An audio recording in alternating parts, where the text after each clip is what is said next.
السلام علیکم ورحمۃ اللہ وبرکاتہ۔ ان الحمد للہ والصلاۃ والسلام علی رسول اللہ وعلی آلہ وصحبہ ومن والہ بعد۔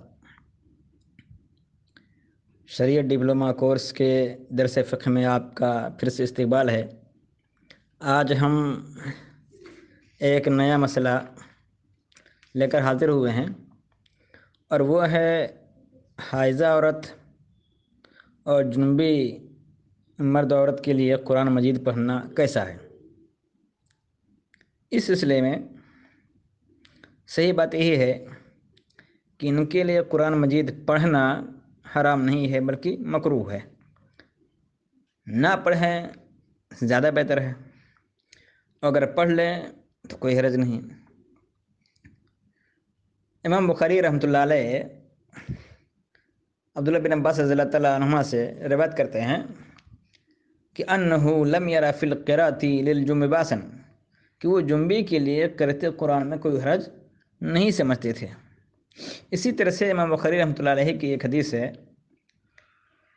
عائشہ رضی اللہ تعالیٰ عنہ سے نبی کریم صلی اللہ علیہ وسلم نے فرمایا، جب ان کے ساتھ فطری عارضہ لاحق ہو گیا اور وہ حائضہ ہو گئیں حج کے دوران، تو نبی کریم صلی اللہ علیہ وسلم نے فرمایا غیر اللہ تطوفی بالبیت، کہ سوائے اس کے کہ تم بیت اللہ کا طواف نہ کرو۔ تو اس حدیث سے استدلال کیا گیا ہے کہ اس سے ثابت ہوتا ہے کہ حائضہ اور جنبی قرآن مجید پڑھ سکتے ہیں، کیونکہ اس میں نبی کریم صلی اللہ علیہ وسلم نے عائشہ رضی اللہ تعالیٰ عنہ کو جو منع کیا مناسک حج میں سے، جو حج کے ارکان ہیں اور حج کے اعمال ہیں، ان میں سے صرف طواف سے منع کیا، جبکہ طواف کے علاوہ مناسک حج میں ذکر ہے، تلبیہ ہے، دعا وغیرہ سب شامل ہیں۔ اسی طرح سے صحیح مسلم کی روایت ہے کہ کان رسول اللہ صلی اللہ علیہ وسلم یذکر اللہ علی کل احیانہ، کہ نبی کریم صلی اللہ علیہ وسلم اللہ تعالیٰ کا ہر وقت ذکر کرتے رہتے تھے۔ تو اسی طرح سے برات اصلیہ کا جو قاعدہ ہے کہ جب تک حرمت کی کوئی دلیل نہ ہو تب تک اس کو حرام نہیں قرار دیا جا سکتا، یہ بھی اس کی دلیل ہے۔ بعض علماء نے حائضہ اور جنبی کے لیے قراءت قرآن کو حرام کہا ہے، یعنی قرآن مجید پڑھنا ان کے لیے حرام سمجھتے ہیں۔ ان کی دلیل ہے عبداللہ بن عمر رضی اللہ تعالیٰ عنہما سے مروی ہے، نبی کریم صلی اللہ علیہ وسلم نے فرمایا لا تقرؤ الحائض ولا الجنب شیئا من القرآن، حائضہ اور جنبی قرآن مجید سے کچھ نہ پڑھیں۔ یہ بہت بڑی دلیل ہے لوگوں کے لیے جو کہتے ہیں کہ حائضہ عورت قرآن مجید کی تلاوت نہیں کر سکتی، اور جنبی آدمی ہو چاہے عورت ہو وہ قرآن مجید کی تلاوت نہیں کر سکتے۔ تو یہ ایک دلیل ہے عبداللہ بن عمر رضی اللہ تعالیٰ عنہ سے جو مروی ہے۔ یہ روایت سنن ترمذی کی ہے، سنن ابن ماجہ میں بھی ہے، سنن بہقی میں بھی ہے، اور سنن دارقطنی میں بھی ہے، لیکن یہ روایت ضعیف ہے۔ اس میں اسماعیل بن عیاش نامی راوی ہیں جو حجازیوں سے روایت بیان کریں تو ضعیف ہوتی ہے ان کی روایت، اور یہ روایت حجازیوں سے ہے۔ اسی طرح سے اس پر ایک اعتراض یہ بھی کیا گیا ہے کہ روایت مرفوع نہیں، یعنی یہ نبی کریم صلی اللہ علیہ وسلم کا قول نہیں ہے،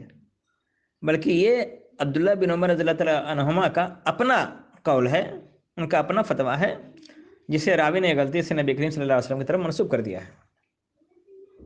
امام ابن ابی حاتم کی یہی رائے ہے، وہ اپنی کتاب العلل میں یہی انہوں نے اس کی توجیہ کی ہے۔ اسی طرح سے ایک دوسری روایت ہے جو جابر رضی اللہ تعالیٰ عنہ سے مروی ہے کہ نبی کریم صلی اللہ علیہ وسلم نے فرمایا لا تقرؤ الحائض ولا النفساء من القرآن شیئا، حائضہ اور نفاس والی خواتین قرآن مجید میں سے کچھ نہ پڑھیں۔ یہ بھی روایت ضعیف ہے کیونکہ اس کی سند میں محمد بن فضل راوی متروک ہے، یعنی اس کے اوپر احادیث گڑھنے کا بھی الزام لگایا گیا ہے۔ یہی روایت جابر رضی اللہ عنہ سے موقوفاً بھی مروی ہے، لیکن اس کی سند میں یحییٰ بن ابی انیسہ راوی کذاب ہے، اس لیے وہ بھی ضعیف ہے۔ تو یہ دونوں روایتیں اس مسئلے میں دلیل نہیں بن سکتی، اور بلا دلیل کے حائضہ عورت اور جنبی مرد عورت کے لیے قراءت قرآن کو، یعنی تلاوت قرآن کو حرام نہیں کہا جا سکتا۔ اسی طرح سے علی رضی اللہ عنہ سے ایک روایت ہے کہ انہ لم یکن یحجزہ عن القرآن شیء سوى الجنابہ، کہ نبی کریم صلی اللہ علیہ وسلم کو قرآن مجید پڑھنے سے سوائے جنابت کے کوئی چیز نہیں روکتی تھی۔ اور اسی طرح سے علی رضی اللہ تعالیٰ عنہ ہی کا دوسرا قول ہے کہ کان رسول اللہ صلی اللہ علیہ وسلم یقرؤون القرآن ما لم یکن جنبا، نبی کریم صلی اللہ علیہ وسلم ہمیں حالت جنابت کے علاوہ ہر حال میں قرآن مجید پڑھایا کرتے تھے۔ تو یہ روایت ضعیف ہے، امام نووی نے اس کو ضعیف کہا ہے۔ اگر بفرض محال اس کو حسن یا صحیح مان بھی لیا جائے، مقبول مان لیا جائے، تب بھی اس کی حرمت ثابت نہیں ہوتی، کیونکہ یہ نبی کریم صلی اللہ علیہ وسلم کا اپنا فعل ہے، اور مجرد فعل سے یعنی خالص فعل سے، خالص کام سے حرمت ثابت نہیں ہوتی، تو اس کے لیے قول ہونا چاہیے، نبی کریم صلی اللہ علیہ وسلم کا فرمان ہونا چاہیے۔ اسی طرح سے علی رضی اللہ عنہ ہی کا بیان ہے کہ میں نے نبی کریم صلی اللہ علیہ وسلم کو دیکھا، آپ نے وضو کیا، پھر قرآن مجید کا کچھ حصہ تلاوت کرنے کے بعد فرمایا ہاکذا لمن لیس لی بجنب واما الجنب فلا ولا آیا، اس طرح کرنا ایسے شخص کے لیے جائز ہے جو جنبی نہیں ہے، اور جو جنبی ہے وہ ایسا نہیں کر سکتا، بلکہ ایک آیت کی بھی تلاوت نہیں کر سکتا۔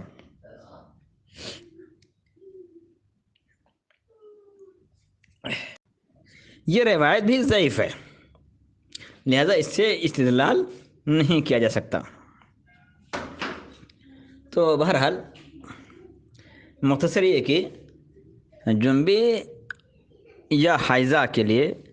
تلاوت قرآن حرام قرار دینے کی کوئی صریح دلیل موجود نہیں ہے، اس لیے اس کو حرام تو نہیں کہہ سکتے، البتہ احتیاط اولا ہے، بہتر ہے۔ اس میں صحیح بات یہی ہے کہ علی رضی اللہ عنہ کی روایت حرمت کے لیے دلیل نہیں بن سکتی،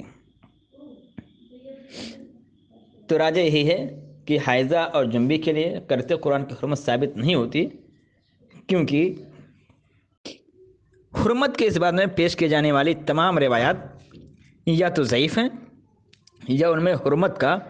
واضح ثبوت موجود نہیں کیا گیا، واضح ثبوت موجود نہیں ہے۔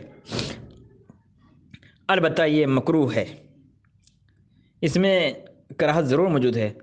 کہ نبی کریم صلی اللہ علیہ وسلم نے فرمایا تھا انی کرہت ان اذکر اللہ الا علی طہر، بے شک مجھے یہ بات ناپسند ہے کہ میں پاکیزگی کی حالت کے سوا اللہ تعالیٰ کا ذکر کروں،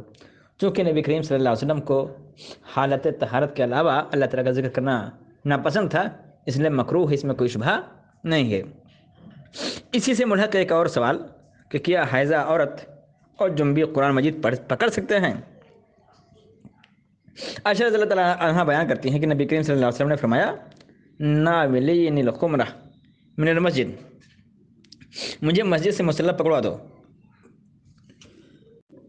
تو میں نے عرض کیا کہ میں حائضہ ہوں، اس پر نبی کریم صلی اللہ علیہ وسلم نے فرمایا ان حیضتک لیست فی یدک، کہ بلا شبہ تیرا حیض تمہارے ہاتھ میں نہیں ہے۔ اس حدیث سے بعض لوگوں نے استدلال کیا ہے کہ حالت حیض میں عورت کا ہاتھ پاک ہی ہوتا ہے،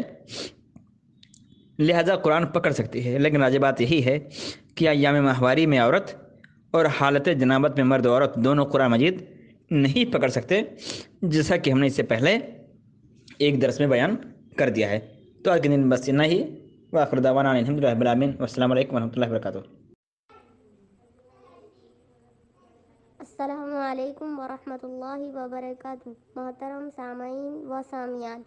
کاروان دین ایک تعلیمی و دینی چینل ہے۔ رمضان کے بابرکت مہینے میں اپنے نفلی صدقات و خیرات اور عطیات سے نوازیں، شرعی علم کو فروغ دینے میں ہماری مدد کریں۔